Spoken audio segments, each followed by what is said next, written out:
sannivedanaya හා මාධ්‍ය අධ්‍යයනයේ විෂය ඇතුලේ ඇත්තටම මේ ප්‍රධාන කාරණා කීපයක්ම කතා කරන්න තියෙනවා. මේ sannivedanaya කියන්නේ මොකක්ද? sannivedanaya ගැන කතා කරනකොට sannivedanaya හැඳින්වීමකදී අපි කියනවා බොහෝ වෙලාවට sannivedanaya කියලා කියන්නේ තොරතුරු හෝමාරු. ඉතින් කවුරු හරි ඇහුවොත් sannivedanaya කවද්ද ආරම්භ කරේ කියලා ඔන්න ඔය වගේ සමහර අවස්ථාවල එන්න පුළුවන් ප්‍රශ්නයක් මේ sannivedanaya කවදා ආරම්භ කරලා ඇද්ද ආරම්භ වෙලා ඇද්ද කියන එක.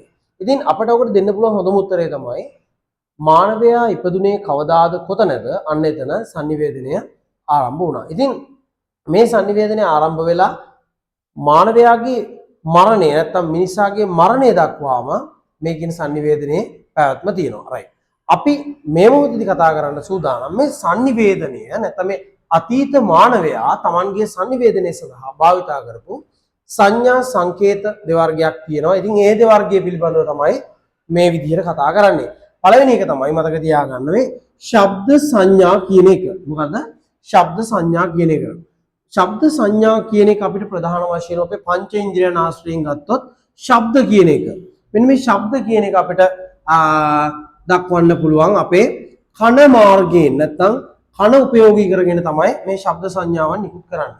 නැත්නම් උදාහරණයක් විදිහට කිව්වොත් එimhe හූහඬ, බෙරහඬ, නලාහඬ කියන ඒවා අපිට යොදා ගන්න පුළුවන්. අතීතයේදී මේ හූහඬ, බෙරහඬ, නලාහඬ දැන් උදාහරණයක් විදිහට ගත්තම අර අපි කියනවා මේ අඬ බෙරහඬ වගේ දේවල් ගන්න පුළුවන්. ඒ වගේම මතක තියාගන්න දෘශ්‍ය සංඥා. ඒ කියන්නේ ඇස උපයෝගී කොටගෙන මෙන්න මේ ඇස උපයෝගී කොටගෙන sannivedanaya සිද්ධ කරලා තියෙනවා. උදාහරණයක් විදිහට ගත්තම දුම් ගැසීම, වර්ණ භාවිතය, එතකොට කොඩි මාර්ගයෙන් sannivedanaya කිරීම, කොලාතු මාර්ගයෙන් sannivedanaya කිරීම. දැන් මින්නේරිය කැලේට කවුරු හරි ඇතුල් වෙනකොට කොලාත්තක් එල්ලනවා.